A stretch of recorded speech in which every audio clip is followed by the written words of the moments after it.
Shalom, Jemaat GB Victory kekasihnya Tuhan. Kita mau Victorious Devotion pagi ini. Tentu senang sekali bisa bersama-sama berdevotion, bersaat teduh bersama-sama di dalam kasih dan anugerah Tuhan. Sebelum kita mau bersaat teduh, mau renungkan firman, kita mau satu dalam doa. Kami bersyukur Tuhan untuk kasih dan cinta-Mu yang luar biasa bisa membangunkan kami sepagi ini. Wow, luar biasa kami bisa merenungkan firman, kami bisa belajar tentang kebenaran firman. Kami bersyukur karenanya dan kami mau terima yang daripada Tuhan. Haleluya, amin. Shalom Bapak Ibu, adik-adik youth dan teens yang saya kasihi, luar biasa. Apalagi kalau yang bisa bangun nih sepagi ini, pasti karena antusias yang luar biasa ya, yang menggerakkan ya seluruh tubuh ini untuk bangun. Wah, luar biasa. Yang tadinya bangun siang mungkin pagi ini bisa bangun, ya itu dahsyat, luar biasa. Kita mau bahas satu kebenaran firman pagi ini, luar biasa, tentang kesatuan rohani, ya, kesatuan dalam Kristus. Ya, natsnya dari Yohanes pasal yang ke-17 ayat yang ke-21. Saya kutip aja begini, supaya mereka semua menjadi satu, sama seperti Engkau, ya Bapa, di dalam aku dan aku di dalam Engkau. Ya, satu nats yang luar biasa menyatakan bahwa Yesus dan Bapa adalah satu. Menjadi satu di dalam bahasa Yunaninya adalah henosin. Ya, di sini menjelaskan bahwa Bapa dan aku yang adalah Yesus itu menjadi satu. Ya, tema kita di bulan ini masih Unity in the Body of Christ. Ya, menjadi satu di dalam tubuh Kristus, yang tentunya Yesus yang menjadi kepala atas kita gerejanya. Bapak Ibu dan saya adalah tubuh Kristus, bagian dari tubuh Kristus. Ya, ini kita belajar pagi ini adalah doa Yesus sebelum Yesus masuk ke dalam proses penyalipan. Ia tidak meminta kekayaan, ia tidak minta pengaruh politik, sosial, dan lain sebagainya, atau kenyamanan bagi dia pribadi dan murid-muridnya. Ia berdoa agar murid-muridnya menjadi satu. Luar biasa, dan menjadi tema kita di GB Victory untuk menjadi satu di dalam tubuh Kristus. Ya, menjadi satu di dalam tubuh Kristus bukan seragam. Bukan semua pakai baju yang sama, pakai baju seperti ini sama, tulisannya sama, atau pakai kemeja yang sama dengan logo dan tulisan yang sama. Bukan seperti itu yang dibilang unity. Yang menjadi satu yang Yesus mau di sini adalah menjadi satu kesatuan di mana kita mungkin saja memiliki peran yang berbeda, kita memiliki fungsi yang berbeda, sebagaimana tubuh itu bagian-bagiannya berbeda-beda dan fungsinya berbeda-beda, tetapi di sini dikatakan menjadi satu, memiliki kesatuan di dalam Kristus. Kenapa memiliki kesatuan di dalam Kristus? Karena Kristus yang menyatukan kita. Di sini dikatakan sama seperti Engkau, ya Bapa, di dalam aku dan aku di dalam Engkau. Bapak Ibu yang kekasih di dalam Tuhan, ini saya katakan kembali, ini adalah permohonan Yesus yang luar biasa. Dia tidak meminta sesuatu untuk dirinya dan murid-muridnya, tetapi meminta murid-muridnya boleh menjadi satu, sama seperti Kristus dan Bapa adalah satu. Kata Yunani henosin di sini menunjukkan kesatuan yang solid, yang tidak dapat dipisahkan.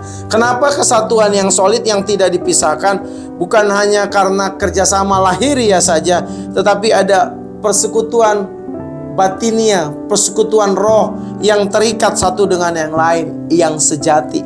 Itu yang dikatakan henosin di sini, menjadi satu di sini.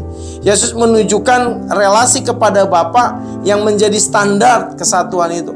Yesus menunjukkan bahwa Kristus yang menyatukan kita semua dengan sesama umatnya Tuhan. Menjadi satu di sini adalah sesuatu yang tidak dipisahkan, menjadi satu di dalam rohnya Dia, di dalam roh Kristus, di dalam roh kudusnya Allah, didasarkan oleh karena kasih Kristus di dalam hidup saudara dan saya. Saudara dan saya mungkin memiliki fungsi yang berbeda, baik di dalam kehidupan, di dalam pelayanan, di dalam keseharian. Mungkin saudara berfungsi sebagai tangannya di dalam suatu tubuh Kristus. Mungkin saudara berfungsi sebagai kakinya. Mungkin saudara berfungsi sebagai matanya. Mungkin saudara berfungsi sebagai bagian-bagian lain, ada organ tubuh yang lain.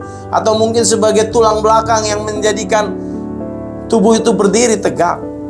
Atau mungkin saudara bagian yang menerima sesuatu yang pahit saja. Ya, ada bagian tubuh yang tugasnya menyaring, ya. Ada hati yang tugasnya ya untuk seperti itu. Ada bagian tubuh yang tugasnya mungkin seakan-akan nggak enak banget deh. Tapi ada bagian tubuh yang seperti itu.